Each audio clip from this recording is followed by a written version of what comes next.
welcome to another episode of the playonultra podcast. This is episode 156. Yeah. Woohoo. Yay. Foehamner two is new not voices. here. No, he he's not. is touring the world or something. Traveling, whatever. Hopefully he brings back some mementos. Yeah, and we got two guests today. One is, everybody knows CaliXenon. She's back, but she brought a boy with her. A boy. Oh. Yeah. Howdy. Seether. What's up with you? Yes. How are you doing?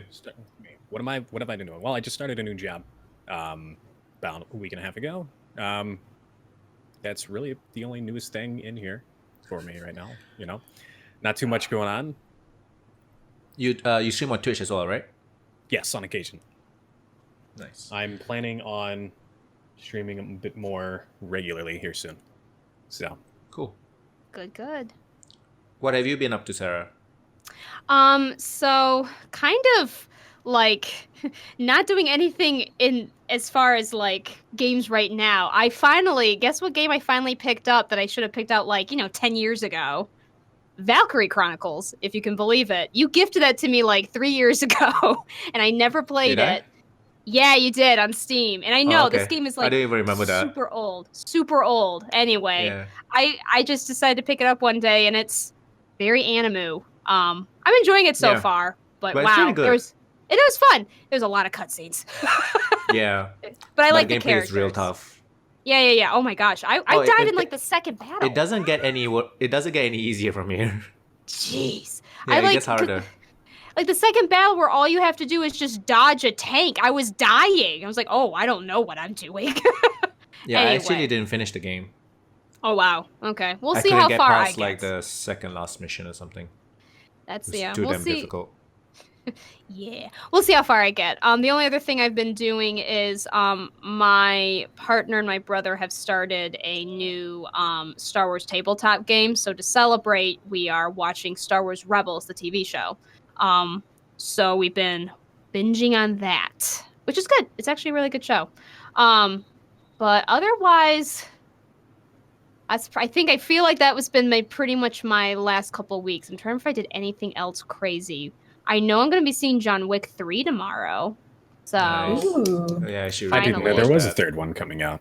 yes, there it definitely It's is. been out for 3 weeks now? 4 weeks? I It's had been out no for a couple idea. weeks. I never really want to did- see it now.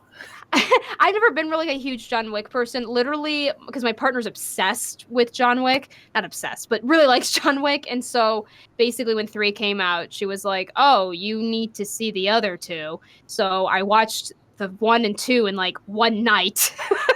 And I'm finally going to watch number 3. So that will happen tomorrow.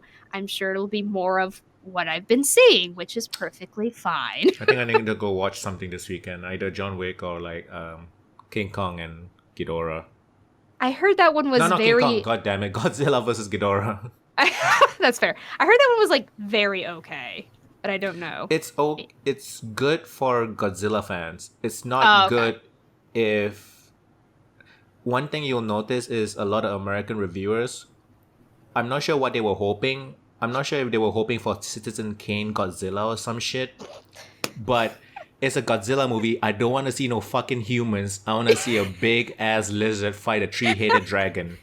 The last thing I want to see is a fucking human with emotions. If you want that kind of shit, go play some David Cage game or something. And It's have a your choices Godzilla still movie. What kind of... Don't you want an awkward love story of... Was that Godzilla? No, that was King Kong. Gosh, I get those two mixed up. I'm pretty sure there was a love story somewhere in Godzilla. Oh, Jesus. I'm thinking of with the lady and it was King Kong, where it's the lady with King Kong and it's weird. It's B movie, but with King Kong. Okay, so talking about reviewers and how stupid they Yeah. are. So Uh-oh. they've really got to review things within context, man. So Oh, absolutely. I've been watching. I just finished Electric Dreams. It's a TV show by, was it BBC? It's made in the UK, and it's a 10-episode thing. And each episode is based off a short story by Philip K. Dick. Oh, and- yeah. And it has that Black Mirror vibe, because each episode is a different story, and also the stories kind of have that, mind fuck kind of element, and just like, what our future can be, those kind of stuff. And I was like, oh my god, I really love the show. I finished it, 10 episodes. I don't think there was a season 2 or anything. I thought it was really amazing. The characters were all great. The story is Philip K. Dick. I don't think that he can ever disappoint. Yeah. Everything was great. The vibe, the presentation, the budget for an English production is actually quite high, because they're not exactly known for like high production values. It's everything about it is amazing. I can't say one bad thing about it. The only thing is, when I was watching like first couple of episodes, I was just thinking about all these things. I was just thinking, oh, all these are great, but some of them are quite like predictable. But then I was like, but he's one of the reasons why it's predictable now. Like he's one of the people that wrote all these stories to begin with. So I was reading some stuff online about reviews and all that, and basically they said good production values, blah blah blah. But it felt too much of a ripoff on Black Mirror, and I'm like, the guy fucking died in 1982. Black Mirror came out in 2010. Who the fuck rip off who now? Like, come on, man. Yeah. Son of a... It pissed me off way too much than they should, but it just did. Like... Yikes. How can a dead guy rip off something in when he died like 20 years ago? 30, 40 years ago, whatever now. Holy shit. I mean, yeah, Pissed me off reviewers, so like, much. I feel like they're so pushed out to put content ASAP that... Maybe, I don't know. I don't know. But yeah, everyone's a critic, I guess. But seriously, go watch it. If you like Black Mirror, you will like this one. But it has a bit more of an English flair to it. Okay. Which something I like. I guess Black Mirror is also English, right? Pretty sure it is. I forget. I haven't seen I it. have no idea. The original was a BBC series, and then Netflix picked it up, I think. Oh, I didn't know that. And the creator is an English guy. I'm gonna say 99% sure. Fair enough. But yeah, what else you did, Sarah? I just remembered I was at a convention last weekend. I was, yeah. It's not a big convention, guys. It's called JFAX. It is a small anime convention in Western Michigan. But it was notable because Steve Bloom was there, the voice actor, and I was his guest handler. So we got to hang out. So that was awesome. For those who may or may not, Steve Bloom's done a lot of stuff. He was Grunt in Mass Effect. He was... gosh, what else? The Cowboy Bebop guy. What was his Yes, he's Spike Spiegel. Yes. Yeah, he's been a lot of stuff. But anyway, he's super cool. His voice is actually that low. Whenever he talks in the microphone, it sounds like it's gravelly. It's great. And yeah, he's just a really cool guy. Is that his natural voice? So fun fact, I asked him about Grunt's voice, because it's so low. I was like, how much do they have to modulate it? And he showed me, he said, well, they wanted as low voice as I could go. So he showed me like the lowest voice, but he said that they did have to like take it down a half, not decibel, but whatever that unit of measure is. They did have to take it down just a little bit to get it to where it is now. But yeah, it's crazy. His voice is actually like that low, though. It's a little insane. Wow. But what's crazy is he also does Crash Bandicoot's like super woohoo voices as well. And Wait, I only he's know Crash? Yeah, he's Crash. Oh damn. Yeah. That's a range on him. That's a range. Yeah, I know. It was crazy because I was helping sell his prints to people waiting in line to get his autograph. And so people were like, wait, you were Crash? And he would just offhandedly just do the noise. And I would just be suddenly looking over like, who is this guy? It was a little intense. But yeah, no, he's really cool. I think the one thing I will share, a story he shared at one of his panels that I thought was really funny. He was doing a panel about becoming a voice actor because of course he did, because everybody wants that panel, even though it's usually the same stuff over and over again. But he did it a pretty different way. It was kind of cool. But one thing he's mentioned was like, he's all about like trying to find positive energy. He's super into meditation. That's like one of his big things. He led everyone into like a very short meditation at the beginning of the panel. But he was mentioning how he has a lot of self-esteem issues. And when he was a young boy, his voice dropped really early, like 12 years old. So yeah, I know. And he mentioned how he hated it. And of course, he made the joke of like, I know you're probably wondering why I would have hated that, but back then you weren't cool if you couldn't sing Mariah Carey. His voice was too low, like a 12-year-old. But then he said, you got to find something though that you got to keep finding something that you like about yourself, and especially when to be a voice actor, find something that you like about your voice. And he told this story about how because I guess he used to be bullied as a kid in school, and how one time he was like in 7th or 8th grade, and he got a pass to go use the bathroom, and some guys that usually bullied him were just waiting outside of class because they were bullies and didn't have anything better to do. Right. So he saw them and he didn't want to deal with them.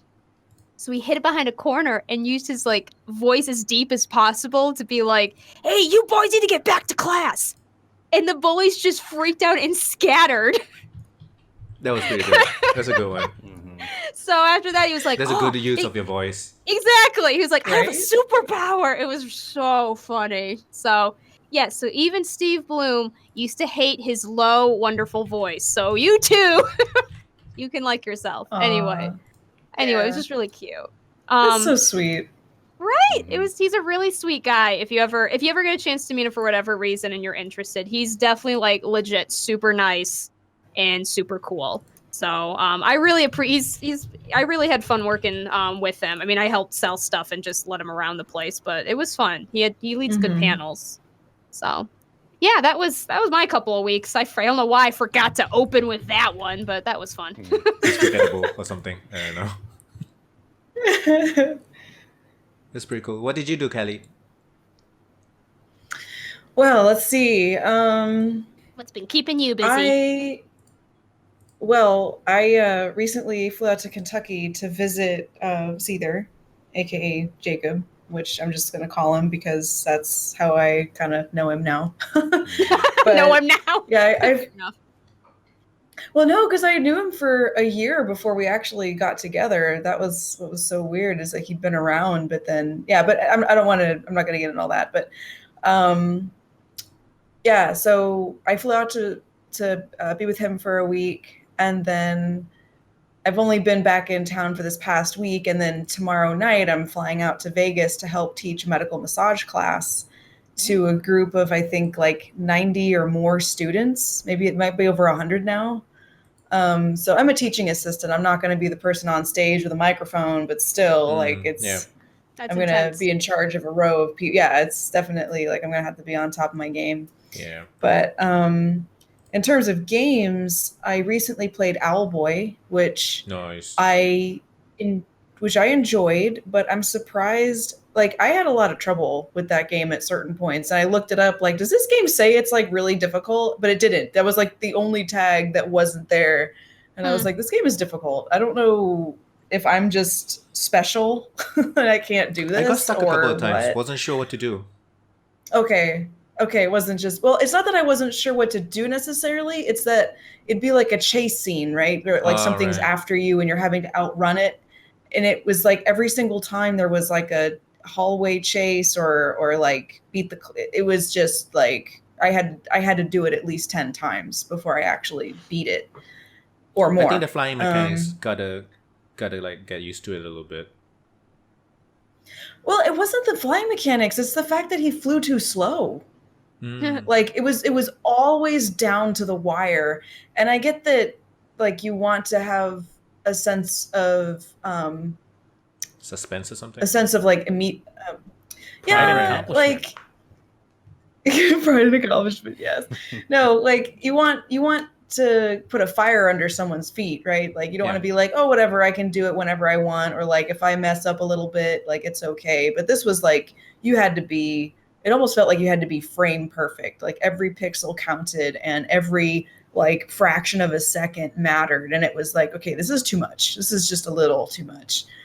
Overall, it was a game that I enjoyed. Like if you're really into any kind of Metroidvania type games, definitely give it a look. But and then of course the soundtrack I really liked. Oh yeah, the soundtrack's amazing. I played some other stuff recently. Pizza Titan Ultra was another one that was kind of weird. That sounds. I liked it. Yeah, it's basically like you're in a mech and you're having to deliver pizzas like Right. It sort of reminded me of some of those arcade games where you have so much time on the clock and there's things you can do to extend your time as you're like running around in this mecha trying to deliver pizza, and there's like bad guys kind of that you can knock out. So it's like a faux open world sort of environment, like where you're running around on an island and going from place to place. But that was cool. I also played To the Moon. Oh yeah. And Back to yeah, back, like 3 good games.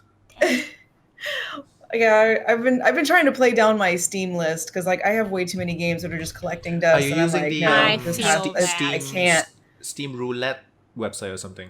Yeah, exactly. Like I've been hammering down and playing my list of games. But anyway, I remember I'd seen bits and pieces of To the Moon and kind of like rolling my eyes a little bit, like okay. And there were parts that dragged a little bit. Like I think that sometimes the exposition was a little too heavy-handed. But all in all, like the ending was definitely better than I remember it being. And I was like, wow, okay, that was pretty good. What is it getting but- again? Do you remember? Like a TV show or an anime or something? Wait, really? What is Yeah. what? To the Moon. It's getting like a No, it's It's a game, it's getting but one? Yeah, it's getting one. Yeah. To the Moon anime movie. I didn't Yeah. know. Really? Yeah. Actually. We're That's talking pretty about cool. the same Interesting. game, right? The puzzle going back to old guy's Yeah. memories. Yeah. Oh wow. That would Okay. be awesome, Yes. actually, because I really like the Huh. premise of it. Yeah, I like the premise of it Yeah. too. I will The admit, only I felt thing- Yeah, it's getting an animated film adaptation, and the project is a collab between China and Japan. Chinese companies are funding it, and Japanese companies are producing the film, which is It was interesting such a because these guys are like a small indie company from I the was gonna say it was a US. super tiny indie company Super that made tiny, yeah. this. Yeah, I will admit the first time I played it, I actually at first didn't understand the ending. So it wasn't as tearjerker to me the first time, and it wasn't until like after that I kind of got an explanation. Oh, like I don't know why. I just didn't quite understand. There was a certain twist that I didn't actually quite grasp, and so it didn't have the same like emotional Right. impact on me. So I feel like I do need to play it again sometimes too. But I do. I It's really need it's to an play interesting their premise. what's the? They had like a new game 3 years after. I haven't He played did. that I one. never played it though. I don't know anything about it. Was it still like RPG Maker style kind of stuff? I believe so. Yeah. Okay. Yeah, I just like compared to Owlboy, like Owlboy, I remember that some of the side characters I had way more emotional attachment to than the main character. The main character I was like, okay, let's go. Like the main group of people, I was like, whatever. Like I just did not really care. And then To the Moon, I was definitely more attached, although I didn't really have a lot of sympathy for the old man because it's like he was just trying to live vicariously through his wife. It wasn't like, it didn't really seem that he was necessarily in love with her so much as he was using her to kind of like replace his brother in a way. And it was, in a it was way. a little weird. Yeah. And the other issue that I had was like, I'm glad that they touched on autism and how that can kind of affect people and affect relationships. Like it was definitely an interesting thing that I don't see very frequently in games, but it seemed like they treated it more like you were being diagnosed with this horrible disease. And I was like, And I okay, think, yeah. your brain works differently. Yes. Like But it's you're not definitely something that's broken. good to know. Yeah, Mhm. it's like, okay, like I they were think, yeah, acting and like they were that she was receiving a diagnosis of cancer or something. death and they were like, it was sentence, very yeah. solemn and serious. It should be more like, oh, okay. Like That now I can explains work on something, better yeah. ways to communicate and like Yeah. I can work with this. Like it's gonna answer questions. And when the doctor's like, there's some books to read about her condition, and he's like, no, I don't want to. And I'm like, dude, you what? And that was Yeah. another thing that it was like that made me think he didn't really love her. Because I think that's- if you love yeah. somebody, anyway, yes, please. Yeah. No, I was just gonna say, I think that's exactly why I couldn't really have the emotional attachment to it and feel that emotional at the end, because that took me so out of it. Especially since I work with mental health and I work with actually kids who present with autism and stuff, and so it was really I kind of forgot about it, to be honest. I just remember like, yeah, they gave her some like disability, but it was the way they did it was weird. And I remember now they basically were trying to imply she had autism, but yeah, they made it seem like it was like a death sentence. And it was like, Yeah. No, you know, it can be used Yeah. as it was both kind of like a death sentence and also kind of used as like almost like a twist. And I get really uncomfortable when anyone tries to use like any kind of disability or something as like a twist for you know what I mean, like a plot twist. It feels weird Yeah. to me. And I think that's also why Yeah. I just couldn't do it, you know. There was also I just did not quite understand the twist at the end of her like trying to have him remember. I didn't quite get that piece. And so yeah, it's a very interesting game, but yeah, that was weird. That was very strange.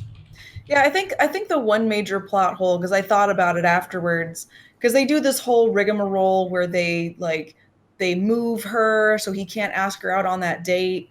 But Yeah. the thing is, when they were sitting at the festival, if they like restored that memory of his brother, then he should remember that night at the festival, so he would remember to go back to that same spot the next year. So then Yeah. it wouldn't like they wouldn't necessarily have to go to the moon to meet back up again. So it was like that was like the one major plot hole that I came forward with. But otherwise, it's like, okay, you know, this is pretty cute and all, but Yeah. that was, you know, and I'm sometimes okay with a plot twist of some kind of disability if you build up a character to make them seem like they're unlikable, like you make them some, you know, eccentric somehow, but then it's like, okay, but this, you know, and then you find out they have Asperger's, then you find out that, you know, they have some kind of condition, and then it's like, oh, so kind of teaching the audience, like, don't necessarily make assumptions, be gentle with Right. people, don't necessarily go on the attack, because you never know what someone's personal struggle is. Right. So Can almost be like a dramatic irony that's too. yeah. So that's the one time where it's like, okay, but if it's just simply a tool of convenience or something, then it's like, Yeah. Like when you have a horror movie and it just turns out the person has schizophrenia, and you're like, okay. They're not even using that correctly, yeah. but okay.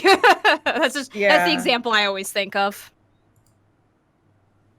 Or the amnesia trope. It's like they had Yes. amnesia, and it's like, okay. Okay, got it. Exactly. So If they do that with amnesia, I feel it's lazy. Oh, It's absolutely. just so an easy every escape. Japanese The RPG, laziest. I know, right? literally every Japanese RPG. Amnesia. That's Yeah. like fucking ask your Ironically, name every time. the game named Amnesia, I think, did the trope actually okay. And also the visual novel game that I like that's called Amnesia uses this trope pretty funnily. Mhm. It's a pretty, they use it well. Yeah. But Yeah, because you basically get the inclination at the very beginning, like you can't remember things, and it's like, okay, but then it made sense why it was a self-induced amnesia, because it's like, damn, I would probably do the same thing in Exactly. these shoes. Like, I wouldn't Layers of want to Fear. remember all that. Yeah. And it wasn't like used as lazy writing, and I think that's when Mhm. we know that it's bad, when it's used as like you said, lazy writing. Basically, it's just The a Deus cop-out. Ex Machina, like, oh, we've written ourselves into a corner. What do we do now? Amnesia. Amnesia. Wakes up 10 years later. Doesn't know where he's at or what he's done. All he knows is he must solve it. Must figure out what it is he has done. So those 3 games, Callie, was mostly what you played. Yeah, those are the prominent ones that I remember. I'm sure I've played others, but those are the most like recent ones that I've streamed. Oh, and the Count Lucanor. Mm-hmm. Yeah, I think I know that one as well. The Count Lucanor was, it was one of those pixel art type games, and I enjoyed it. I thought it was pretty clever. So if you're really like puzzles and clever gotchas, then check that game out. But Sita, did you play Yep. or watch anything? I've kind of been all over the place. I played some Conqueror's Blade, some Albion Online, some Elder Scrolls Online, primarily RPGs and stuff like that. I'm just kind of all over the place with that. I need to get into ESO. I keep I forgetting. love it. I haven't played it much recently. I just recently started revisiting it after taking There's a a new very expansion long or something, right? hiatus. Yes, Elsewhere. It introduced the dragons and stuff in the previous patch, but now you can actually go to Elsewhere, where the Khajiit come from and all that stuff. Khajiit. Yes. Khajiit has wares if you have coin. apart from Electric Dreams, which is really good, go and watch it. Like seriously. I also I got some more work done. Oh, did you? So like the inner bicep, like this part, the inner upper arm, is the worst place to fucking get one. Very sensitive skin. Holy shit, it hurts so much.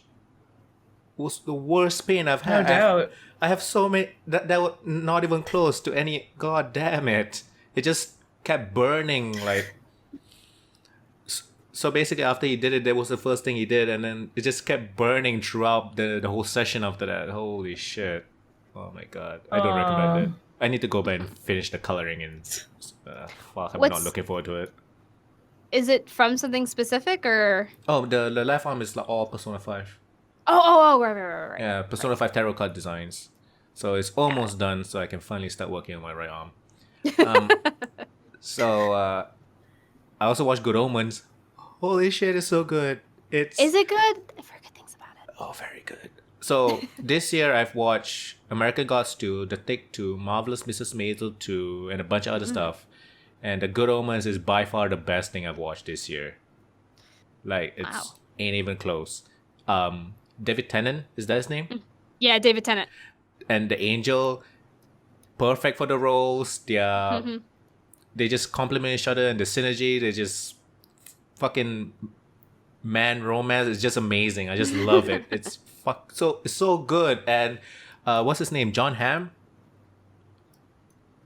Are you talking about the angel guy? Yeah, he plays Gabriel. He's also just oh my god, it's just really good. Like, and it's a mini series, and it only has like 6 episodes, so that's like it's a really easy to watch. Wow. Yeah, it's like one weekend. Yeah, John Hamm. Not even one weekend, like one day. Like 55 yeah, I was minutes gonna per say episode. 55 minutes per episode, and it's just okay. Yeah, and it's really like everything just. This is obviously because 2 amazing writers wrote the fucking book, so obviously that makes sense. But Good Omens is one of the best shows I've watched in recent memory. It's amazing. What would you describe it genre-wise? Fantasy comedy. Okay. Which I guess is what Terry Pratchett writes. Yeah. It's basically what he writes. Yeah, fair enough. The intro scene is also really good. It's just really artsy looking, and just there is something for everyone here, I think. There's comedy, there's fantasy, beautiful cinematography, just great writing, great characters, and just so good. I just kind of wish one of the characters... so a lot of the characters look very realistic in the not super hot Hollywood sense. But there is one super hot Hollywood character in that, and it didn't really match. But she was okay. Overall, she was okay. The big game I played was Destiny 2. I've had it for a year. Yeah, I've had it for a year. I bought it last April. It was in one of the Humble monthly bundles. And I was like, $12, just get it. And I wasn't expecting to be addicted to it. Uh-oh. I didn't think I would like it this much. Honestly, it's quite... And I don't even know why I like it. The gunplay is not the best gunplay I've experienced in a game. The RPG mechanics, the skill trees, is really not one of the best ones I've ever played in the game. I really wish there was more RPG kind of stuff to it. I don't really give a shit about the story, but I just keep going back to it. I don't even fucking know why. Did you play Destiny 1? No, I didn't. Oh my gosh. I finished the base game in a couple of days, and I was like, God damn it, I have to buy the fucking expansion. So I bought the Forsaken expansion. Oh my gosh. Yeah, I am quite into it. And I cannot tell you why this game is good. I'm not even sure if it's a good game. So it's like when me and Fo tell people about we played Warframe for a few hundred hours, but we wouldn't want you to play Warframe for 1 hour. Because I think one of the things that maybe keep going back to it is because I have this thing with grinding and getting loot all the time. Probably I just have this thing, and it's just fucking. But eventually Destiny 2 is gonna be free to play, the base game, and the year one content, which is like mini expansions, is going to be free to play, and it's going to move to Steam. And they're going to come up with a new expansion, and a bunch of people, and like after they came out all these news, like a bunch of people bought the game, and like a bunch of old players came back, so the player base is actually pretty strong. The only thing I worry about the move to Steam is, so currently I'm playing on Battle.net, and when you play a game on Battle.net, you can choose like which servers you want to be on, right? So I chose the North American server. Well, I didn't choose. I just didn't change it. So the lag and stuff, there's barely any for me, which is insane. Like the server's just really good. So I'm just worried about the whole Steam migration and how they're gonna handle the regions and stuff like that. I'm just kind of worried about that because I'm in Asia and all. But that's the only thing I worry about. And so yeah, I've been spending a lot of time with Destiny 2, and I don't even know why. It's a good one to spend time with. I think it's that incremental loot improvements that you get. It just keeps making me go back, and it's just like doing those little dailies, like finish a PvP match, finish this match, one day you get a legendary gear. It's just they're really good with the whole bringing people back thing. I just kind of wish that they had more like crazy skill trees. I was kind of hoping it was more like Borderlands before going in, because I didn't know anything about Destiny. I was kind of hoping it was more like crazy Borderlands skill trees, but it's quite boring, honestly, the skill trees. Yeah. They don't really change much other than certain kinds of skills and grenades. I'm guessing unless you're like a really high level player, and those small little incremental changes, I guess. Yeah, you can get the Seeds of Light once you get to max level, and then you can evolve your super into a certain got like a thing, and it changes it. You but get like other a than third, like a third. Yeah, thing, you get a right? third one. Yeah, and other than that, it's not really that much differential or different things you can do with each tree. Yeah, I just found like why I say about the high level player thing is because I kind of found like a pretty cool synergy with one of the weapons I have and like one of the skills.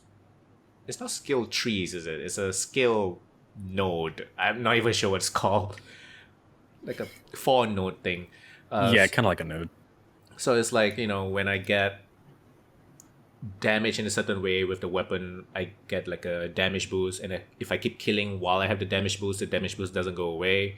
And I use a Void Warlock, and the ones I use is the one that I specifically use will have a skill where I get it's a skill called Devour or something, and if I continue killing, the Devour doesn't go away, and it reduces the cooldown on my grenades, and I can just keep spamming all the skills and stuff. That's a pretty good synergy.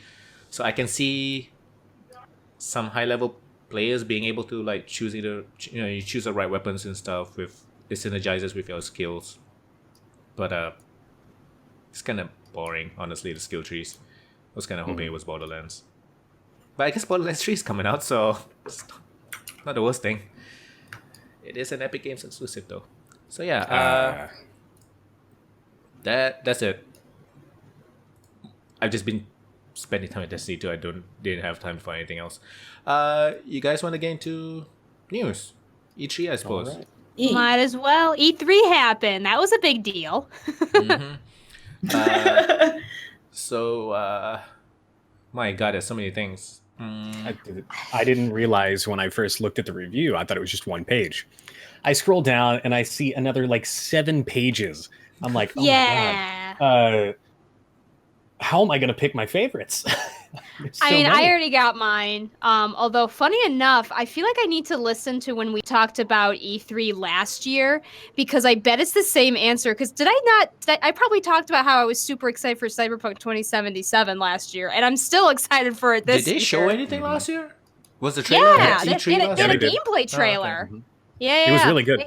Yeah, it was awesome. I was super geeked. And so then this year, I remember I was kind of making a joke. I was like, hey, I was super into Cyberpunk 2077 before Keanu Reeves made it cool, but he definitely made it 100% cooler. Not would gonna say- lie. Well, yeah, I mean, it's Keanu Reeves. It's I Keanu would Reeves. say- He's a national treasure. You're breathtaking. the time, You're the breathtaking. specific moment in the conference where Keanu Reeves walked on the stage, I don't think at any point in history was there a time more straight guys wanted to suck a dick. There was no I don't know other, about that. no other point in history. How is that? You're not wrong. No, but seriously, this Keanu Reeves thing has no. Obviously, everybody could see this already, but it bred a whole new toxicity into the community. So, I mean, unfortunately, yes. so basically, there was like I believe it was a kids react video. So like 7-year-olds watching Yeah. that Keanu Reeves thing, and they didn't understand why because they're 7-year-olds for They're fuck's sake. 7. Fortnite guy. And oh my god, the comments on these, because some of the kids have like Instagram and stuff because they're pretty popular and stuff, right? Yeah. Then like on Reddit, and oh my god, the things they said about these kids are things that you should call the FBI for. Like I'm not Jeez. even I mean, kidding. like, chill the fuck okay. out. It's just Keanu Reeves. people our age get really hung up when people younger than us don't know about things that, of course, they wouldn't know about. It's like not the just number. younger. It's 7-year-olds. It's not. I know, but that's what's so like. I remember when somebody, I think it was even like a teenager saw a Game Boy, like a legit Game Boy for the first time, and was kind of like, "Wow, this kind of sucks." And of course it does. It's an old piece of technology, but the amount of people that were like, "Oh, that kid knows nothing," it's like, Yeah, they pretty much Is he don't know supposed anything. to? yeah, like, is he supposed to think it's awesome? Probably not. It's an older piece of technology. Like, I know it's I know it's just always a generation thing, but we're really bad about it. And I think it's just, we're really bad. I see people our age. I say that only because, like, we have more access to the internet than I think, like, previous generations had. And so, like, we know what we're doing on the internet. So we do all this really we're toxic, that weird. like middle gen. Yeah, whatever. exactly. Ugh. But anyway, I totally understand, Like, and that's A lot of us grew up weird. without the internet, but we got the internet at quite a young age. We just have Yes. that weird middle Mhm. gen thing. Yeah, exactly. Like, my favorite is, I don't know about you guys, but I remember when I was a teenager and we were still having conversations about kids not playing outside enough and, like, only Mhm. having their eyes glued to the TV, or even video games was starting to become a thing. And now I feel like so many people my age are being like, these kids never go outside. I'm like, neither did We we. didn't. Like, Neither what are did you we. talking about? So Anyway, that's my Cyberpunk rant. 2077 was one of the biggest things at E3, and a couple of things came up. So apart from the Keanu Reeves thing, there was also some backlash from the trans community. Yes, So- there was. Poster. This is something I don't really understand. So basically, I think they put out like I'm not sure if it was a trailer. I'm not sure if it was part of the So trailer or in was it the- like a screenshot.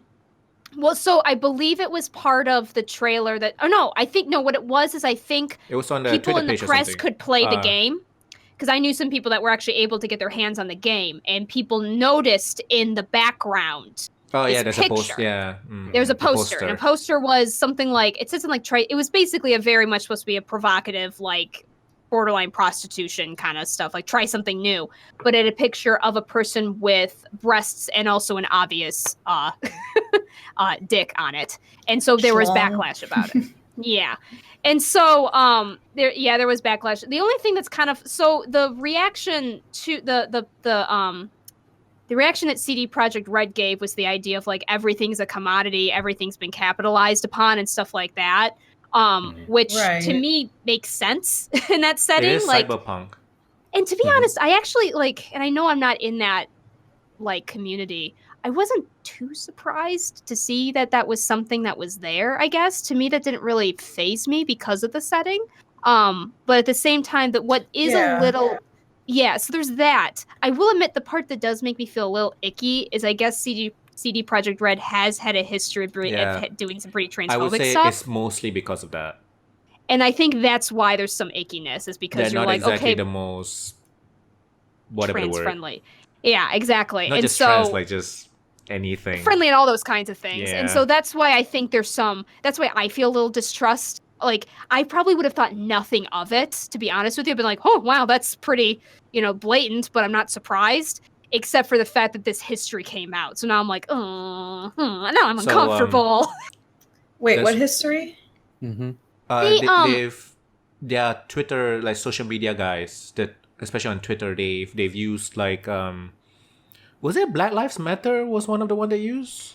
That was the Deus Ex Machina. I don't think that was them. Right, but they said something that was kind of transphobic. Okay, so they made Twitter. a couple of comments either using like very stereotypical alt-right jokes on trans people or like on LGBT people, and they've come out and said like, we have a big team and some things just get past us, blah blah blah, those kind of stuff, but it won't happen again. But they've done it like maybe 2-3 times.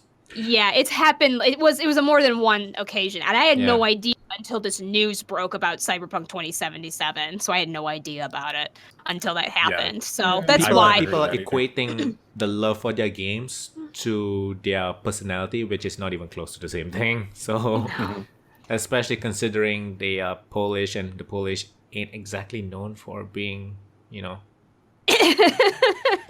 And also, okay, so the other thing that I don't really understand is a lot of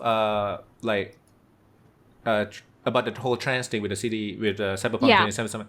So a lot of people are calling out CD Projekt Red on it, but they know that the game is based on a board game, right? I mean, not a board game, a book, a pen and paper. A book? And I think it was tabletop? And the creator of that tabletop game is working with CD Projekt Red extremely closely. So why is he not getting any flack? Oh, he is now. I think I just saw. Oh, is he? Seriously? Okay. Somebody is getting some flack about it. Whenever the whole thing, I didn't look into it. Whenever something like this comes up with CD Projekt Red and Cyberpunk 2077, I only see CD Projekt Red. I don't see anybody calling out Mike Spawnsmith, which is the creator of the Cyberpunk universe that they are making the game based off of. So I'm just kind of, like a bit confused with that. I guess maybe they are starting to now. I will admit I haven't done enough research on the whole topic myself, but it's just hard because I remember on the surface when it first came out, I was like, well, yeah, I guess that's not too...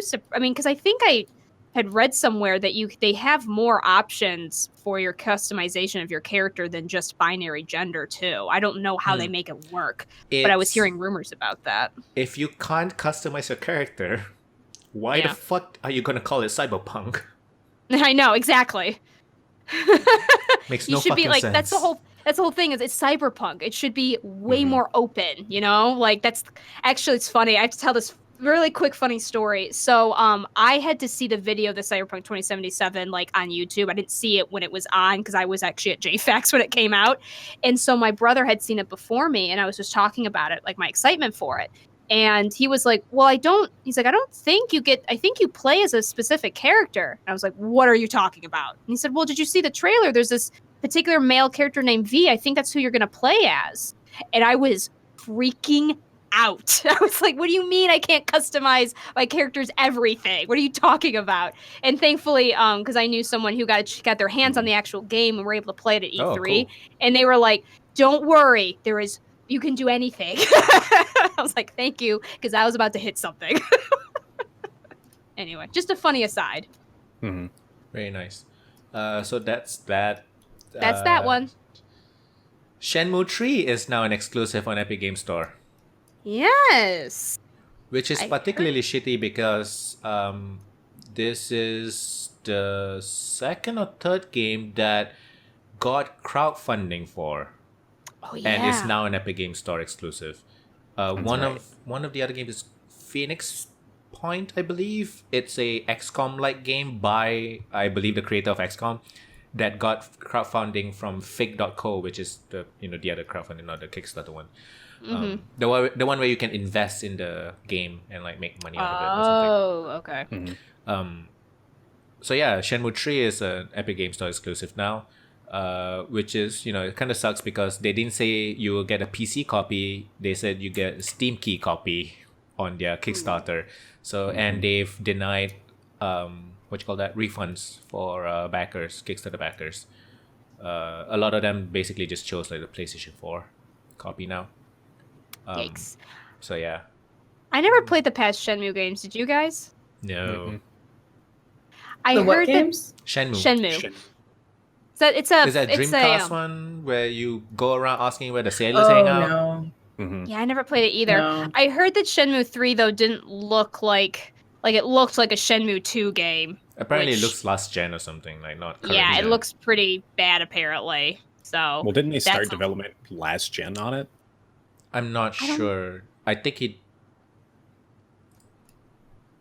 Because I thought, aren't they using an Unreal Engine like on it? I'm not sure. Rob, Honestly, I might have be no idea. thinking of something completely different, but if it is what I think it is, I think they started development last generation on a previous Unreal Engine, ah. like Unreal Engine 3 instead of 4. You know, No idea, honestly. I'm not sure. I don't know, but Maybe that's why. I just heard it did not look impressive. So But basically, Shenmue 3 has a bunch of, bad news. Like in the beginning when they did the Kickstarter thing, people eventually found out that the Kickstarter is not exactly to fund the game. It's more of a to show how many people Interest. are interested in it, and then they actually Yep. got a bunch of funding from Oh Sony. no. yeah, one of those Yeah. cases. Yeah. Nasty. So there's just a bunch of hopefully the game is good. Like when it comes out, hopefully just the game is good and the fans get finally what they want after waiting for so long. That's like Oh my gosh. that's I think the best thing that can happen for it right now. Yeah. I just hope that's that, because I can totally understand waiting for a sequel for like a decade, and just I gotta say though, I don't have any hope in that. In my experience, the more that people have to wait for something, the more their expectations get blown, and the more often people are just disappointed. probably because their expectations are too high. And then, Because like it- on the flip side, because they had to wait so long, the longer something is in development, typically the more it starts to fall apart and like lose Yes. focus and just kind of. bleh. So Exactly. between the two things, it's like. And the more Yeah, it's just time an passes explosion. by, you kind of look at the last game that came out years and years ago. Like, you probably remembered it better than it actually was. Yes, that too. Yeah. Yep. Absolutely. Especially since most people were pretty young when they played those Oh, yeah. games. And now it's like they're an adult and their expectations are just, Yeah, I just I've tried- remember. I've tried playing old games before. It wasn't what like I remembered. It's it's doesn't not end that. well. It really Mm-mm, doesn't. Never. Like, Completely kills that rose-colored Yeah. lens, that you have. that nostalgia. Mm. Yeah, the nostalgia trip is just not what you thought it would be. I was like, Just like- was the camera Especially in always the so case janky? of Glover. Oh, poor Glover. yeah. See, for me, that was Brothers in Arms. Nah, I don't think it's coming back, it's but not. I can still go back and play it, and it lives up to the nostalgia for me, thankfully. Mhm. But Oh, it's not coming back. the Brothers in Arms game is not coming back. But you know what you're gonna get from the studio that made Brothers in Arms? A VR game starring Penn yeah. and Teller. Oh my gosh, I forgot about that. Yeah. I'm hurting. I'm in so much pain. Ethan, see, there is I dying. remember playing one of the brothers. I really enjoyed one of the Brothers in Arms. Mm-hmm. It was really cool, like squad stuff that you can do. Oh yeah. So one of the big things is Elden Ring, the guy who wrote those books with the guy who made those Souls games. The two guys. Oh, are you talking about? Are you talking about Game of Thrones? Yeah. Okay, I think That I was guy. like Elden Ring. So Elden Ring, the guy who wrote those books is working on it together Game with of with the guy who makes those get good games. So yeah, everybody's Get good. with Norse mythology, so everybody's just wanking on their wallets basically. pretty much. Talking about games that look like shit, one game that looked like shit, to me at least, was shown at the Square Enix conference. The Avengers game looked really weird. Yes, It was really weird looking. Like the faces and I- everything. Like it looked the like a face- PS3 yeah, game they're doing almost. they're doing motion capturing, but it's awkward. Actually, I knew somebody who also got a chance to play that, and she Really? wasn't very impressed. So I Yeah. didn't really follow the whole Avengers game thing because Mhm. I'm just kind of sick of Avengers, honestly. But I did not know that it's apparently a game that was, when they announced it, they announced as well that the game will be a GAS game, a game as live service kind of game, A game So is kind of like like Destiny. like Division, Oh. like games as a live service kind of game. So one of those like multiplayer that you keep playing. Probably there's some kind of microtransaction. I mean, there will be microtransactions. So I'm like, are you gonna play like Iron Man? So there was this game called Marvel. It was like a Ultimate Alliance or something. not Ultimate Alliance. It's the MMO one of Ultimate Alliance. So like the top-down isometric Diablo style game, but it's an MMO one. Marvel Heroes, was it? I think Something so, like yeah. Oh, yeah. Yeah, it was discontinued. The servers are down. No longer. A lot of people loved it. I tried playing it. I chose like, I don't know, Spider-Man or whatever that I was able to choose. And there was like 50 other Spider-Man running around. And I just felt that was really fucking weird. And is this game going to be like that? Like a bunch of Iron Mans flying around and stuff? I just thought it was really weird. See, with superhero games, they always like put you as you're the reason Exactly. the world is going to be saved, but then you're flying around with hundreds of thousands of potentially millions of other superheroes. Which is what... You really don't feel all that special. Yeah. And if that's the narrative they're pushing, it just doesn't feel very authentic. It feels odd. Destiny 2 had this problem. Because, like... Guardian. You're like the only one that has the powers now. Nope. That guy who just fucking shot fucking laser beams out of his eyes also has the power. Not just me, man. It's not just me. It just feels weird. The thing with the Marvels too is that it sounds like, because the Spider-Man game, people are pretty sure is going to be connected. They're going to try to make their own Marvel like video game universe. That would be interesting. Yeah, but so it's going to be this interesting because real bad. That's the problem. Is the Spider-Man game is super good, Oh my but God, this so one good. is not. I don't know. Like what I was told from my from my source, I guess you could say, that actually tried to play it. She said that like it was really linear and not very like open world, which is a problem if you're playing a superhero in a big city. I guess depends on what kind of linear it is, because there are some games that are technically linear, but you can do quite a lot of things in it. Fair enough. But I don't know. She wasn't super impressed. Is it linear as in corridor to corridor kind of linear? That will suck. I don't know if it was I think it was more. I think the problem is that it doesn't all take place in one city. So I think that they're trying to, because it looks like it's a storyline where you play as each Avenger in different parts of a story. So I think it might be linear in that fashion, which if it's a good enough story, cool. But I'm not sure if it's what I'm looking for in a superhero game. That's the thing I don't understand. We're talking about linear and stuff like that. And then they also want to make it a games as live service kind of thing. And that doesn't add up. So I don't know. I'm not sure what it's gonna be. Are you gonna pay for new heroes and play the same story, or are you gonna buy expansion stuff? It doesn't make sense, honestly. And I feel like Square Enix is fucking this up. Time will tell. I'm gonna wait till I see more information. It's definitely not a day one buy for me. I'll tell you that much. Is it me, or is Disney's game division making really bad decisions? What else have they done? Giving Star Wars to EA. Oh, I mean, that was a bad decision, true. And apparently this Avengers with Square Enix is looking like a bad decision as well. I don't know, it just doesn't look good at all. I wasn't really What has hyped Square for it. Enix been doing historically? Square Enix? Final Fantasy.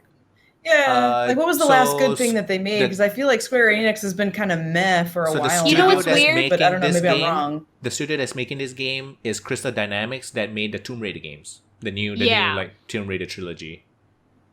So gameplay in theory should be good. It's weird. It's actually kind of funny because Square Enix in some ways is almost a better producer than a game company. Because they've helped do for small like indie studios produce some pretty cool games. Like they're the producers behind Life is Strange, for instance. And the only reason I bring that up is because that game it's about two girls. And infamously, the game company actually said that when they were trying to pitch this game with a publisher, most game companies said they would only do it if they made the main character male. And Square Enix was the first one to say, nah, it's fine. So I have to give them props for that. But yeah, so it's weird. Like Square Enix also have they also have like a indie game fun kind of thing that you can join. Yeah. Where like they will choose and select which games they want to fund, but there's also that, which is pretty cool. And like that's what I mean. Like Final as a Fantasy, publisher, as a publisher, I think they're better than actual game developer. They do own two pretty big studios, which is one is Crystal Dynamics and the other one is the guys that made Deus Ex. Oh, okay. Eidos, I think. I'm not too sure the name of it. I know but, you're talking about though. Yeah, I mean those are pretty good studios. But in terms of like just developing games, Square Enix develops the Final Fantasy and Dragon Quest series for the most part, and Which, all the other JRPGs, which is like the new Trials of Mana, remake of Trials of Mana and stuff like that. Which are we not gonna talk about the elephant in the room, which is Final Fantasy VII Remake?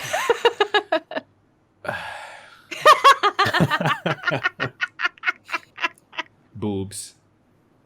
Fucking boobs. Final Fantasy VII is getting a remake, and instead of being turn-based, it's going to be action, and the thing people want to talk about are the fucking boobs. So, I actually have some information about this. I got a little bit more information. So, for those of you who don't know, the reason this whole thing started, it didn't even start, I think, when the gameplay trailer came out where they showed Tifa's new design. The only time the crap show hit was when some interview came out and was translated, and they basically said that, you know, the Square Enix told us that we needed to restrict Square Enix has Tifa's an ethics department. Yeah, has an ethics department, first of all. And they said they needed to restrict Tifa's chest. So people went insane about this all of a sudden. And cried censorship. Yeah, and cried censorship. I don't think they know what censorship means. They don't. That's. They also don't know how cup sizes worked, because somebody accused them of making her a B cup, which I went, what universe do you live on that's a B cup? But that's beyond the point. It sparked GameSpot.com to make an article about how cup sizes worked, so that was weird. But no, it turns out someone kind of did like a retranslation of it, and they probably, what they meant by restricted was just more of, she needs a sports bra because she's a sporty person, and we can't have things like, not even just reduced, but just more like not jiggling all over the place, because that doesn't make sense. Because she's a sporty person.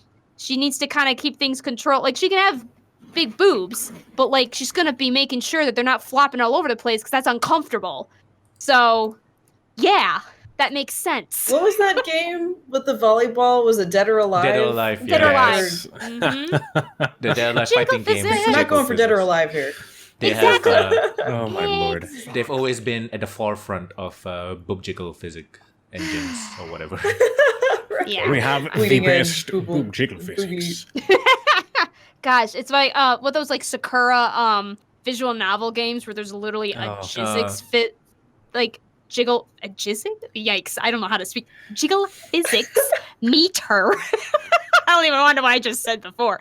A jiggle physics meter that you could do, and it's because it's ridiculous. Like, yeah, straight men are weird. Yeah.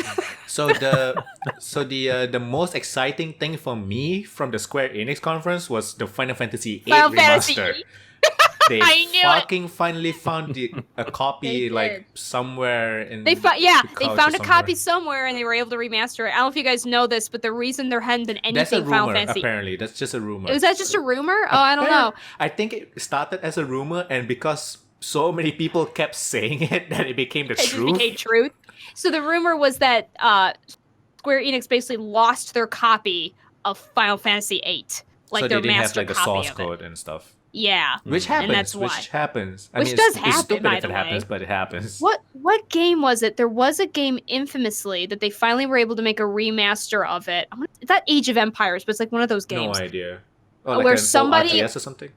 Yeah, somebody found it like at an old garage sale that it happened to be like some coder had brought like a floppy disk home with like some of the old source code, probably working on his home computer, and then through the years or whatever got lost in a like a garage sale, and someone bought it and then like gave it back to the original company, and that's how they were able to make a remaster of that game. I forget which game it was though. Oh my god, I've heard of what you're talking about. Was it StarCraft? I think it was StarCraft. Seriously? I think it was. Yeah, I think it was. I remember reading about that on Reddit, and I was like, "Holy shit, that is an incredible game to like just find." Yeah, I think it was StarCraft. What the hell? You could did have he just sold give it that back to him, or did he hold it hostage?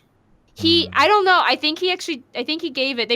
I know they gave him something. Like because he could have sold that for a lot of money. Yeah, game collectors would buy Yeah, that but shit. it wasn't his property to begin with, right? Like it's Technically their Technically legal not. property. I guess was the person that gave it back somebody who worked at as a. Well, that's the funky thing is it sounded like it was at a garage sale and he happened to buy it. So like I don't know how it got transposed or whatever. He probably could have sold it. I don't think he would have gotten in trouble necessarily, but out of the goodness of his heart, he gave it back. There've been a lot of so people who've worked at like older studios and stuff selling their like master copies of games Yeah. Exactly. That's why I'm not sure if he would get in trouble, but I also don't know the person who owned the master copy. Like he might have passed away. I don't know. So stuff like that. But that's why, because why else would it be in a garage sale? That's kind of what I was thinking. Like the guy had passed away. So maybe it was an estate sale. Maybe that's more accurate. Possibly. Maybe, yeah. But imagine how lucky that is. Right? And I forget what they gave him, but they set him up good. Like he got they gave him like so much stuff. But imagine how many other people would have seen that and not thought about it at all. They would have just been, it's just a floppy disk. Not it's recognized bygone what it from really a different was. era.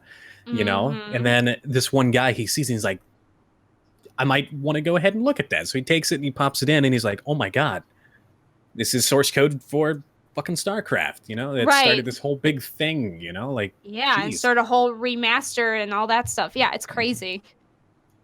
Whew, crazy stories like that, but a good story. One of the other things that was really exciting at the E3 was the Ubisoft conference where they showed out Watch Dogs 3.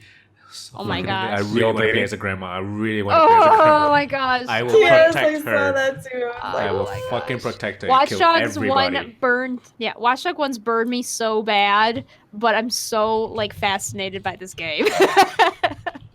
I'm so interested, and I'm like, I'm scared, but I'm interested. Yeah, it was StarCraft source code. It was. Yeah, there's a Kotaku article on it. Guy finds StarCraft source code and returns it to Blizzard. Gets free trip to BlizzCon. Yep. That's what it was. He got a free trip to BlizzCon, and I think he got set up with some stuff too. Yeah, they holy shit. They took care of him. Yeah, I'm not sure if he does that technically got his money's worth, you could say, quote unquote, but they took care of him. Yeah, there's only so much they can realistically do as a company because, how do you put a price tag on something like that? And then, what realistically can the company do before they start, losing? So, Oh, absolutely. I think that was a pretty good nod. And who knows? Yeah. I mean, they might have also given him special access to stuff here, meet some of the creators or whatever, a lunch or something. Wow, man, thanks. Because I think if I had been on the StarCraft development team and had stayed with the company and whatever, always wondering man, whatever happened to that? And then finding out that this guy was just giving it, I'd be like, hey, can I hear the story? Can I hear this whole process of realizing what it was and can I let's have lunch. I just want to personally thank you. I know, right? So So grandma. Grandma. I'm super excited for Watch Dogs 3. I'm not sure how the story is gonna be because from what they showed in the gameplay trailer, it seems like they actually say your name and stuff, which is doable. You have a database of names and stuff like that. Yeah. But I'm just wondering how our story cutscene is gonna play out and will there be a main character or is it just the AI or? Yeah, the reason I'm a little hesitant was because they make it seem I think they said every NPC you meet is supposedly recruitable. Yeah, that's what they said. It's what they say, but here's my problem. The dialogue was so specific. Yeah, it was so specific. That was, super specific. Somebody happened to die who didn't have to die, and they reference it, and then they go back and forth. It was very specific. And so part of me is a little, and they even had a specific cutscene where they, introduce a guy new to the team and stuff like that. And it makes it seem like anybody could die. But then you always have to have somebody alive, right? And so it's the reason I'm a little hesitant is because I'm okay, what are they playing at? How can they make this so specific but dynamic?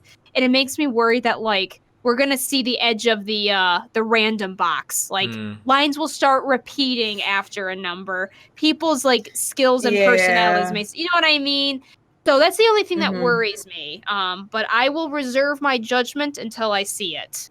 I'm excited, Yeah. but I am hesitant. I really enjoyed the first 2 games. The second game was better, but it had the problem of you're basically a bunch of rebellious young adults Yeah. gunning down people. That's the And- problem. The But at least first in game is but at least in the Watch first game Dogs especially was 3, you're basically a rebel group, like actual like trying to win back London kind of thing, and right. using guns and all that makes sense in that setting, but it didn't make sense at all in Watch Dogs 2. You know, start up Silicon Valley, San Francisco, Oh. just fucking gunning down all these innocent security guards and like First game was especially egregious because you were in Chicago and you could just buy like rocket launchers from the store. But like what was very egregious with the first game was like the problem with the first game was your main character was, to me, just super unlikable. yeah. He was just this like super angsty guy who actually caused his niece's death. Hmm. But like his involvement in trying to like fix his family is what's causing all the issues. And like he's using and the other thing that was super like creepy was they tried to kind of put this whole story of like there's this new security system as a result of 9/11 that was kind of meant to be the storyline, this like crazy hyper secure system. But the whole thing was the first game was kind of about this guy hacking into that security system for his own selfish means. And what that meant was like they meant to kind of make it seem like you could do things your own way, but your main source of making money was stealing people's bank accounts and just stealing things from them. Your main way of like observing your bad guys was having to go through these cameras and see other people's personal lives. And it's just a weird message because you're supposed to feel like, I think you're supposed to feel gross, but I'm also supposed to root for this guy, and I really can't. And he was just he was so bland. That didn't help either. He was just so grumpy and bland. But yes, the shooting was the worst part, because the whole point of the game was that you were supposed to be able to choose whether you're like gonna hack and sneak or shoot everybody. But towards the end of the game, there was a boss battle where you had to go like cover to cover and shoot. So Like- Watch Dogs 1 is about 9/11 security. Watch Dogs 2 is about like monitoring people and stuff. Watch Dogs 3 is about a post-Brexit London catastrophe and like It's all with CSEC. What is it called? DedSec. It's all the same. DedSec. DedSec is the company against them. What's the CTOS? I have no idea. CTOS. CTOS is from the first and second. I'm not sure if it's in the third game or not. I think I saw it in this game Okay, too. I so- saw it in the trailer. It's the same security So- system that they're fighting. You guys remember what I just said for all 3 games, right? Yeah. And Ubisoft has just came out and reiterated that they don't make political games. I'm like, What? what? Because that's what they They did with said- Destiny. I mean, Well, what is it? Odyssey? Crap. No, the one that just came out. Division. Division 2, yeah, Yeah. they said that they didn't want to make political stuff. And they missed so many things in the Division 2. You know? And then they come out and reiterate that they don't make political They stuff. And yet make in Watch Dogs, they did. Creed. Th- They make wha- Assassin's Creed. What they're trying to say is they don't want the backlash of any political stuff, but they want to make the money out of it. Yeah, Mhm. exactly. Oh my gosh. I wish they just put their foot down and be like, yes, we use political themes in our games and just leave it at that. Good lord, people. yeah, because saying that you use political themes, it's like you're exploring potentials, right? Like here's Exactly. one way that history could have happened, and we're going to Mhm. explore that universe. And Yeah. that's not necessarily making a political statement. That's just, this is an interesting environment to explore. Yeah, that's like one Right. of the Like- things that they are trying to fight against is like, okay, you're playing essentially the good guys in post Brexit London, for example, in Watch Dogs 3. But Mhm. what they're trying to say is they're not taking a stance politically on anything, especially like let's say for the regarding Right. Brexit and stuff. But I don't know. The reason I just find it kind of like them trying to toe the line is because, let's be honest, when we've got the guys that are being like, this game is too political, they're not saying that they're taking a stance on a political issue. They're calling it too political when Right. they're doing things like having a female main character, which is ridiculous to me. But like things like that, or when they have, you know, inclusion of LGBT and stuff like that, that's like seen as too political. And at least that's how I've seen people address it as, like, oh my gosh, they're trying to, and that's why it just kind of annoys me, is they're like, okay, yeah, but Ubisoft, you know that's not what they mean. Like you could have Watchdog, like the first Watch Dogs game, even though it was had some pretty political points as far as like the security system and that hyper security, like all that kind of stuff. But if they had made the main character anything but, you know, a white guy, it would have been seen as too political. At least someone would say that. And that's just why I'm like, Ubisoft. That's not what people are worried about. Right, so I hate to interrupt, but yeah. I need to get going here in a second. Yeah. But I wanted to say the one thing that I'm really excited for was Destroy All Humans. The remake that they're doing. Really excited for that. And then the new Tom Clancy game. Oh, yeah. Tom Clancy? Blackout. Yes, Blackout. I believe that's what it's called. It's not a Splinter Cell game, is it? No, it's not, unfortunately. It's a Ghost Recon. Oh, right. Let me see. The one with the Punisher in it is the bad guy. John Bernthal? Maybe. I think so. I'm pretty sure he's I'm the not bad sure. guy. I know he's in the game. But I think here. he's like an ex-Ghost Recon guy. And you're like going up against him. I think so, yeah. Yeah. Because he's got the same, Ghost Recon Breakpoint. He's got the same kind of technology and access to things that they have, but he's in this larger corporation or anything like that. I didn't play the last Ghost Recon, the open world one, but I really enjoyed like the two previous ones where it was a bit more linear and it's more focused on squad. That was really cool. But this Breakpoint one looks really cool though. Yep, but primarily for me it was Destroy All Humans and that one. Destroy All Humans is a really good one. Yeah. And it's a I remake. I love they used Rammstein. I know, it's just a complete remake. Complete remake. It's not a remaster. It's a complete remake. Good. That's going to be a good one. The trailer was awesome. They used Rammstein for it. Oh, I loved it. But anyways, I hate to call it for me, but I got to get ready for work. It's 11. Yeah. Do we want to wrap? I don't know. Do you want to wrap up or? We can just bring up the Nintendo stuff, so we can just continue after he leaves for like another 10-15 minutes. Okay. Do we want to just say like where we can find him, just so we can have that? Oh yeah, please. Or... Do you want to tell us where we can find you on Twitch? And stuff. Okay, so I'm on Twitch. I am twitch.tv/Cedar181. 18 was taken, so I had to add on a little number. And then on Twitter, I don't really do anything in the Twitterverse or anything like that. So Twitch, basically. I'm not even. Yeah, just mainly Twitch. Yeah, the Twitterverse. I don't know what to call it. I don't do social media or anything like that. I'm just a gamer, man. So anyway, but yeah, twitch.tv/Cedar181. I stream on occasion, kind of RTSs. Ooh, nice. Strategy games, first-person shooters, third-person shooters, just basically whatever tickles my military. Primarily military-based games, shooters, history, stuff like that, So... All right. Well, I'm going to go ahead and call it there, guys. All right. Thanks for joining us. Thank you. Sorry about that. See you later, Beeb. Beep. See ya. Callie, what did we get to what you're excited for E3? I don't think we got to you for that. Was there anything in specific? Sequel, the Breath of the Wild sequel primarily. That's a good one. I didn't actually watch E3. I'm so busy with work and juggling those responsibilities that absolutely. I just didn't have the time to watch it. But I did hear about the sequel for Breath of the Wild, Animal Crossing. Ooh. So I'm really excited that they're coming out with some more stuff on the Switch because it was feeling a little sparse. So I'm really happy that they're starting to give it more attention.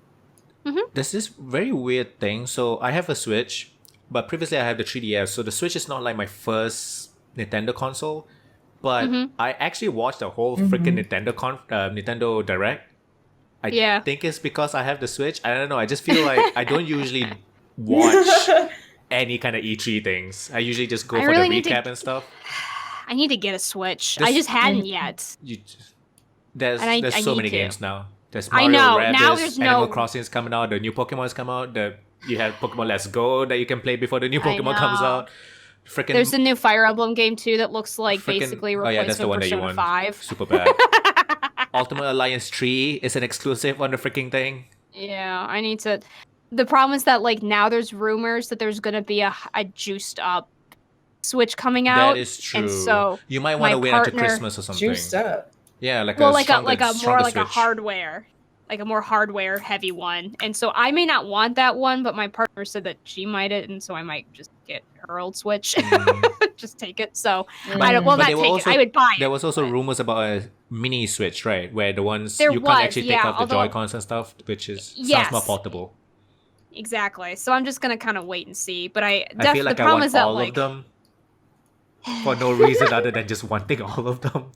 I'm making very physically irresponsible decisions because of fucking Nintendo. Jesus. my gosh, you're like I have this old friend of mine from college that he was obsessed with DSs and 3DSs, They come 3DSs up with especially. so many cool editions. I know. He would buy them all. It was ridiculous. I was Especially like, the 3DS. The DS ones never. are not so my thing. Yeah, the 3DS but ones the are really nice 3DSs. though. Yeah, I probably got the best DS like bundle. I got the Zelda one, so it's gold and has the Triforce in the Nice, corner. Yeah, that one I remember. Yeah, that was my DS.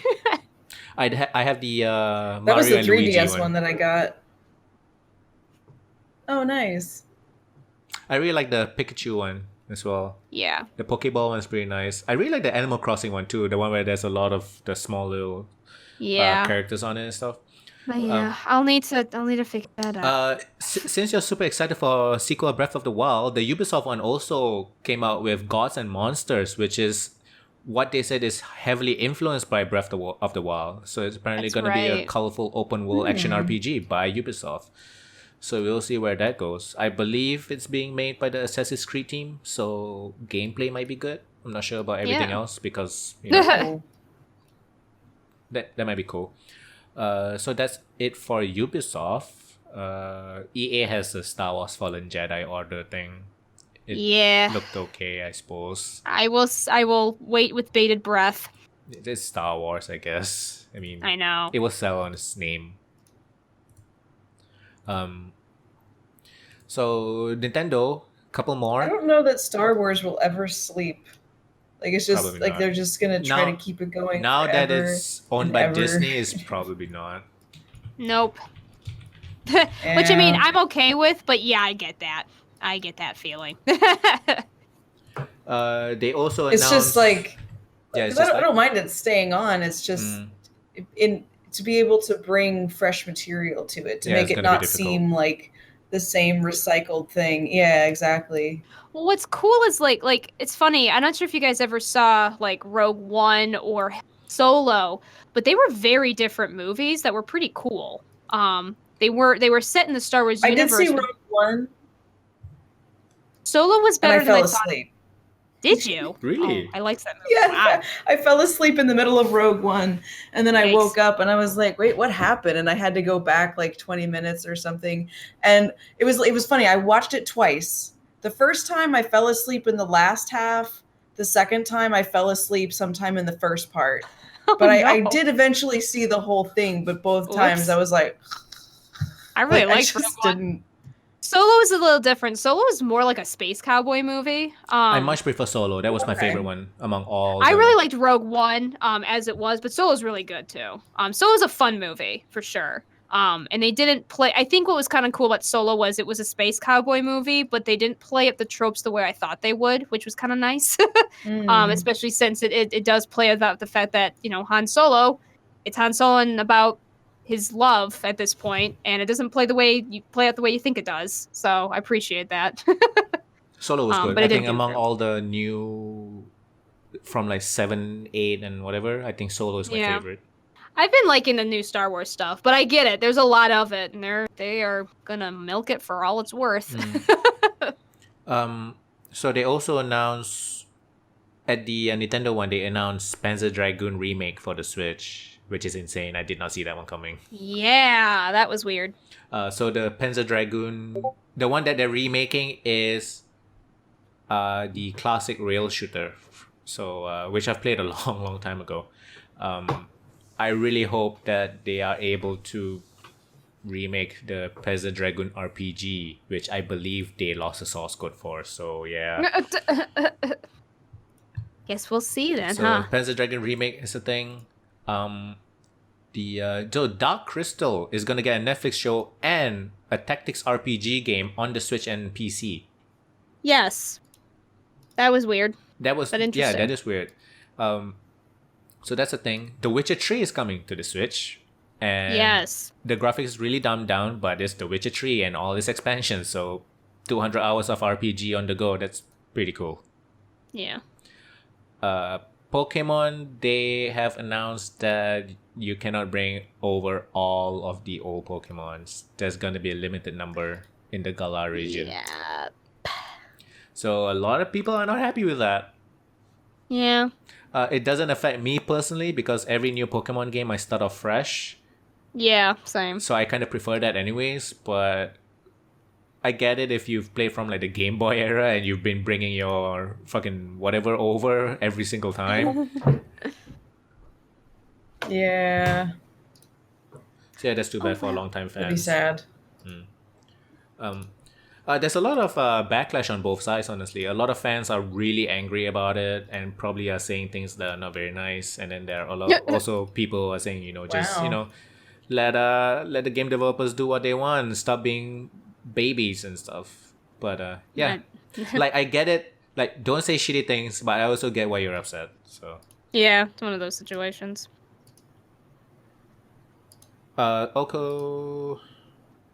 So some stuff that is not E3. Okay, one more E3 thing. Google Stadia, that's a E3 thing, real quick. Yes. So Google Stadia's game streaming service, a bunch of details came out for it. So it's not going. There's going to be two payment systems. So you can pay the monthly service subscription, but you can also buy the games individually. So the monthly subscription comes with a few games that you can play. And to get streaming up to 4K and to get the frame rates up to 60 FPS and surround sound and stuff, you must have the subscription up. And it comes with a few games. But not all games will be available through the subscriptions, and you have to buy those games. So it's that's how that works. So it's not purely the Netflix of video games. Yeah. It's more like Amazon Prime, actually. So yeah, people at E3 that tested it out on a Google Pixel book, which is their Google Chrome, which is their really powerful Chromebook, have said there was no lag and stuff. But of course, because you're at E3, obviously you're not gonna have lag. So Yeah. All I know is 2 people in my household have already pre-ordered the bundle, so Seriously? I get to see firsthand. that's Yeah. interesting. And I'm like, because I would like to try it out, but I will be honest, it's a little bit weird when I have 2 people in my household who have it. I'm like, can I just make an account and help pay you for the subscription? Because this is kind of weird. Don't you just need So, one? we'll Well, I guess the controller, I suppose. The controller, you would need the controller, but yeah, I don't know. I'll see firsthand because I didn't pre-order it because I was kind of like, oh, you 2 already did. The cool Okay. thing is you So- don't actually need anything. You can just start the service up with your laptop, and they are supporting a lot of controllers, including the PS4 and Xbox controllers. Yeah. So technically, you don't So- have to buy the bundle, but a lot of people want to try it on your controller, I guess. Yeah. So I'll hopefully be able to kind of try it out firsthand once it comes out. Sounds really cool. So y'all know. I think it's coming out later this year or early next year. Yeah. Last bit of news, and this is not E3 news. Okay, two last bit of news. Two more. Blizzard just cancelled. Sources said Blizzard just canceled a StarCraft first-person shooter. So, which is, according to the timeline, every decade Blizzard has to cancel a StarCraft action game. Last decade it was a StarCraft Ghost third-person game. This one is a it's funny. I didn't StarCraft know that. StarCraft first-person shooter. So yeah, so next decade they will cancel another StarCraft Cancel action something game else. probably. All right. So it's just. It's How does it's- anybody believe them when they say something's coming out? So it's their it's their sacrifice to the gaming gods Yeah, exactly. for all that Overwatch loot box money. The last one is Xseed, that publisher Yes. that focuses on localizing and publishing Japanese games. They are pretty shit, and they have a very terrible policy on crediting staff. So, Oh. did you guys hear about this? Uh-oh. I did not. No. So they have a policy. I don't know why this is a policy, but it is that they only credit current members of staff in its games. So if you help with localizing one of their games, like let's say Trails for whatever, Cold Steel, whatever, and you quit, they will remove your fucking name from the ending credits. I think I did hear something on Twitter about this. That's insane. So their statement is, we appreciate the hard work of everyone who contributes to our releases, do you now? But it is and always has been company policy that only current members of our staff are credited. We have never credited staff for their individual roles or if they have left the company. You know it's company policy, right? You can change it. You know that, right? Right? You know it's not this law. is... Jesus. Yeah. You got caught. Yeah, actually one of the people that worked on localizing the Trails of Cold Steel games mentioned that she didn't see her name in the ending credits. Yeah. So she got really pissed about that. So yeah, and then It's the in whole the company and the whole conversation came out about crediting and like, just like going to interviews and When you try to get a new job and you have a portportfolio and that stuff. No other job does this. I asked. Yeah, game developers have it really bad. I actually asked like somebody on Twitter who is a game developer, and I asked something like, "So do people make reference calls?" And he said, "Mostly no. Mostly people don't make reference calls. Yeah. It would help to make reference calls, but they don't." Jeez. So yeah, change your policy, Exceed. I'm sure you won't, but yeah. You should. That is all that we have. I guess there's one more thing which is really stupid. Do you guys know about the King of Fighters games? I'm not familiar with them. Are you I've familiar? heard the name, but I'm not familiar with it. No. So King of Fighters is that fighting game that has a bunch of characters from all different like IPs and stuff. It's a really long running fighting game. It's a Japanese Japanese fighting game. Oh, okay. And they came out with a mobile version, and it's an otome game. But the worst part, otome game. So, you know what's an otome game, right? Yeah. Yeah. So story-based video game targeted towards women. That's not the bad part of it. That's fine. It's the name of the game that's the worst part of it. It's called The King of Fighters for Girls.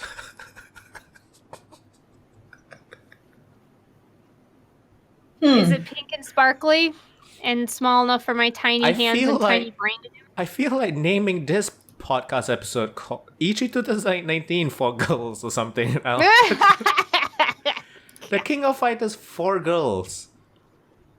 Okay. Huh. Japanese people are just not, they make good things, but they also make very terrible decisions in everything Sometimes else. There's terrible decisions to be had. Yeah. So yeah, I'm done. I'm like officially done. Nothing else. You guys want to bring up anything?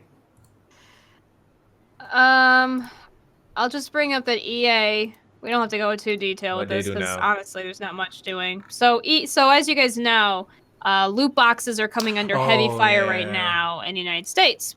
So of course, video game companies are like, "Oh gosh, help!" And so, because basically loot boxes and pay to win games are coming under heavy fire right now.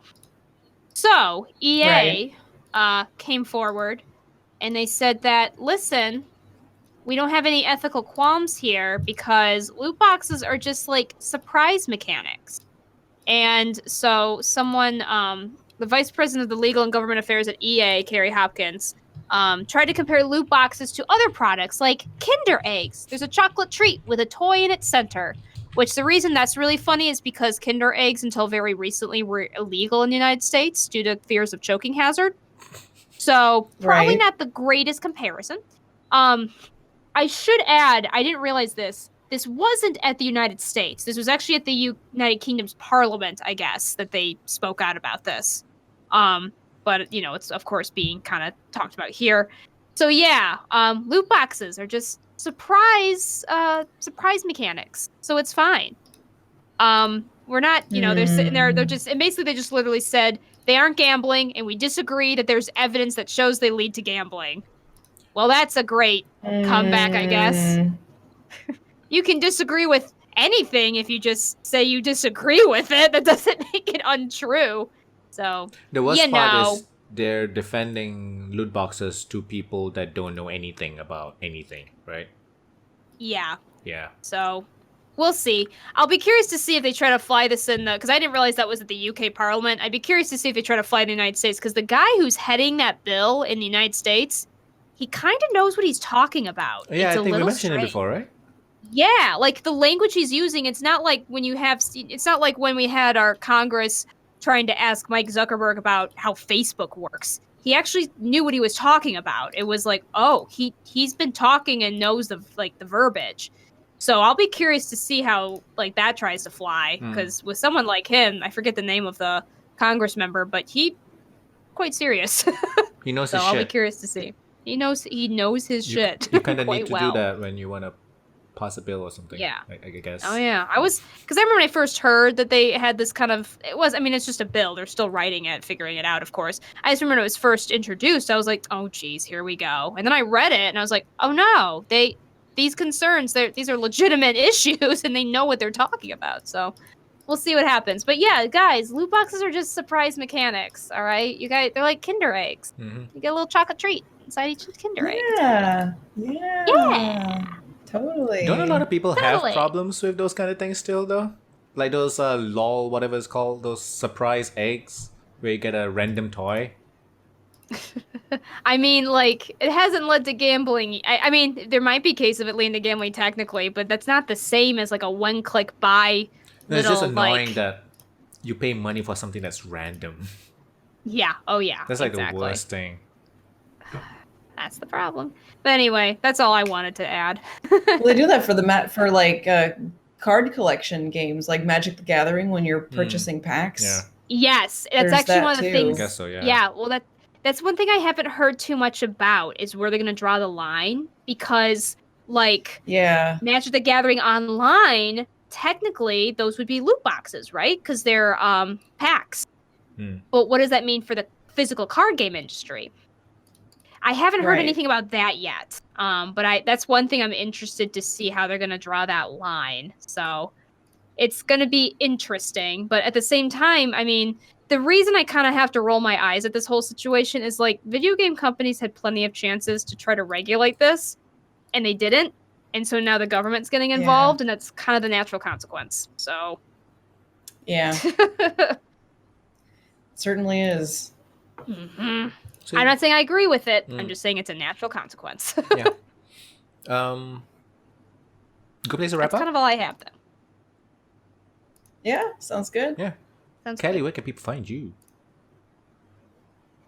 So I am CaliXenon. Cali is in the state of California, and Xenon, like the elements. You can find me on Twitter with that handle. You can find me on Twitch. I technically have an Instagram. But yeah, I'm just around. I'm a variety streamer, and I just like to kind of lay back and have fun. Nice. That's where I'm at. Sarah, where you at? I'm Sarahscopic, SARAHSCOPIC. I'm kind of on a hiatus on YouTube and Twitter, and and Twitch right now because I just don't have my life together. But I am definitely around. I think the main way you can find me is if you go on Twitter, for instance, but also I do the news and social media sections for Checkpoint XP, which is a radio station and Twitch channel for esports and video games. And I also do another podcast called Not Your Player 2, where me and my co-host talk about all things related to esports, video games, and women. So check me out. And I'm Pupunoob, PewPewNROB. You know where.